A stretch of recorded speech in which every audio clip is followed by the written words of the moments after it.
A paz do nosso Senhor Jesus Cristo. Estamos aqui hoje para mais um dia de leitura. Senhor Deus e Pai, glorificado e exaltado és o teu santo nome. Senhor, obrigada, meu Pai, por mais um dia. Obrigada, Senhor, por poder ouvir a tua palavra, por poder ler a tua palavra, Senhor. Que ela entre em nossos corações, nos traga a sua mensagem, Senhor. Nos conceda sabedoria e discernimento em nome de Jesus. Lembrando que a gente está no primeiro livro de Crônicas. Aqui no meu canal você encontra todo dia um vídeo novo. Ontem eu fiz um resumo de Crônicas até o 11, porque o começo é a genealogia, né? Quem é filho de quem, quantas tribos tinha, quem foram os reis, quem foram os servos e tal, muitos nomes, né? E pra gente aqui, como é um aprendizado da palavra do Senhor, a gente não pode se atentar muito aos nomes não, porque muita gente, além dos nomes ser um pouco diferente do que a gente é acostumado, então demora um pouquinho também para decorar os nomes, né? Hoje a gente vai continuar nos aliados de Davi e Ziclag no capítulo 12. Estes, porém, são os que vieram a Davi, a Ziclag, estando ele ainda escondido por causa de Saul, filho de Quis, e eram dos valentes que o ajudaram na guerra. Estavam armados de arco e usavam tanto da mão direita como da mão esquerda em atirar pedras e em atirar flechas com arco. Eram estes dos irmãos de Saul benjamitas. Os versículos seguintes eu vou pular, porque aqui tá dizendo os nomes dos aliados de Davi e Ziclag, e depois os gaditas também, né, que foram os aliados de Davi no lugar forte do deserto. E a gente vai direto então para o versículo 14. Estes dos filhos de Gade foram os capitães do exército. O menor tinha o encargo de 100 homens e o maior de 1000. E estes são os que passaram o Jordão no primeiro mês, quando ele transbordava por todas as suas ribanceiras, e fizeram fugir a todos os vales do Oriente ao Ocidente. Também alguns dos filhos de Benjamim e de Judá vieram a Davi ao lugar forte, e Davi lhes saiu ao encontro e lhes falou, dizendo: Se vós vindes a mim pacificamente e para me ajudar, o meu coração se unirá convosco. Porém, se é para me entregar aos meus inimigos, sem que haja deslealdade nas minhas mãos, o Deus de nossos pais o veja e o repreenda. Então veio o Espírito sobre Amasai, chefe de 30, e disse: Nós somos teus, ó Davi, e contigo estamos, ó filho de Jessé. Paz contigo e paz com quem te ajuda, pois que teu Deus te ajuda. E Davi o recebeu e os fez capitães das tropas.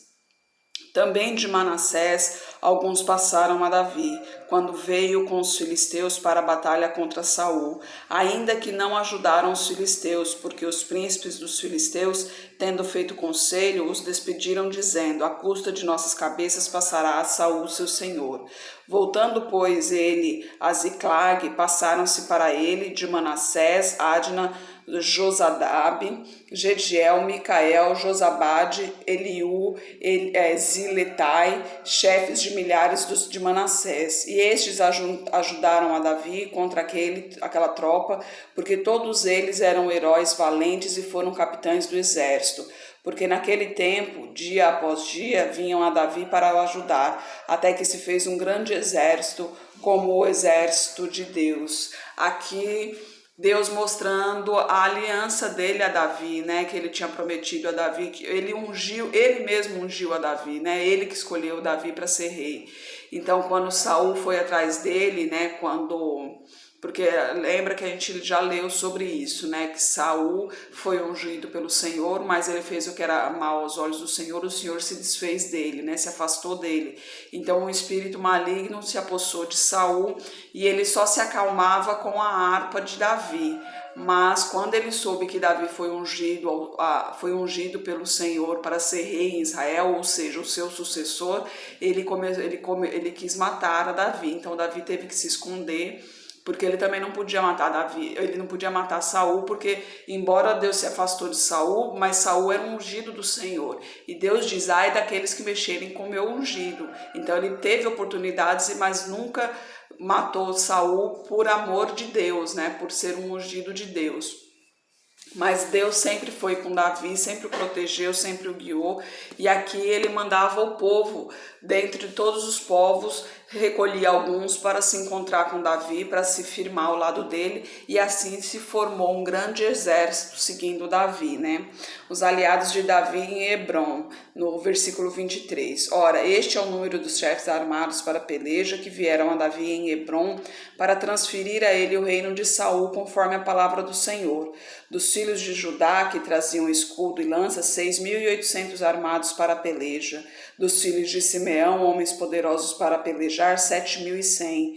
Dos filhos de Levi, 4.600. Joiada, que era o chefe dos de Arão, com ele vieram 3.700. Isadoc, sendo ainda jovem, homem poderoso, com 22 capitães da família de seu pai.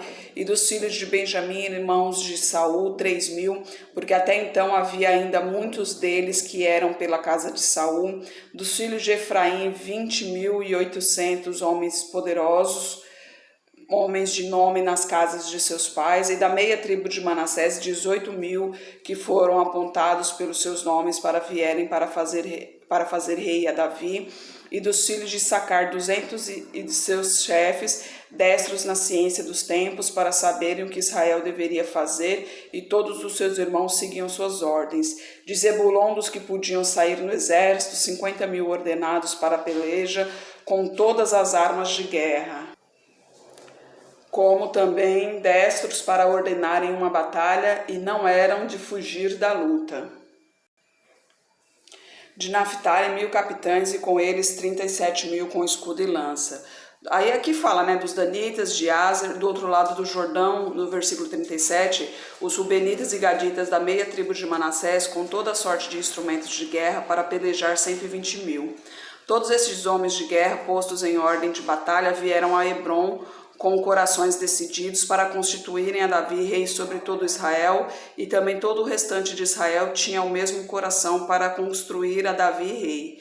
E estiveram ali com Davi 3 dias, comendo e bebendo, porque seus irmãos lhes tinham preparado as provisões. E também seus vizinhos de mais perto, até Issacar, Zebulon e Naphtali, trouxeram sobre jumentos, sobre cavalos, sobre mulos e sobre bois, pão, provisões de farinha, passas de figos e cachos de passas, vinho, azeite, bois, gado miúdo em abundância, porque haveria alegria em Israel.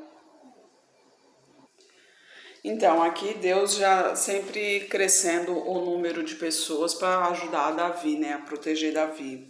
No capítulo 13, a arca na casa de Obed-edom. E Davi tomou conselho com os capitães dos milhares, das centenas e com todos os príncipes. E disse Davi a toda a congregação de Israel: se bem vos parece, e se isto vem do Senhor, nosso Deus, enviemos depressa mensageiros a todos os nossos outros irmãos em todas as terras de Israel, aos sacerdotes e aos levitas nas suas cidades e nos seus arrebaldes, para que se reúnam conosco. E tornemos a trazer para nós a arca do nosso Deus, porque não a buscamos nos dias de Saul. Então disse toda a congregação que se fizesse assim, porque este negócio pareceu reto aos olhos de todo o povo. Convocou, pois, Davi a todo Israel, desde Sior do Egito até chegar a Amate, para trazer a arca de Deus de Kiriat Jearim. E então Davi com todo o Israel subiu a Baalá de Kiriat Jearim, que está em Judá, para fazer subir dali a arca de Deus, o Senhor que habita entre os querubins, sobre a qual é invocado o nome do Senhor. E levaram a arca de Deus da casa de Aminadab sobre um carro novo, e Uzá e Aiô guiavam o carro. E Davi e todo Israel alegraram-se perante Deus com todas as suas forças, com cântico, com harpas, com alaúdes, com tamborins, com símbolos e com trombetas.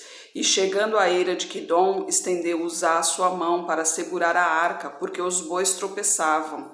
Então se acendeu a ira do Senhor contra Uzá e o feriu, por ter estendido a sua mão à arca, e morreu ali perante Deus. E Davi se encheu de tristeza, porque o Senhor havia aberto brecha em Uzá, pelo que chamou aquele lugar Pérez Uzá até o dia de hoje. E aquele dia temeu Davi ao Senhor, dizendo: como trarei a minha arca de Deus?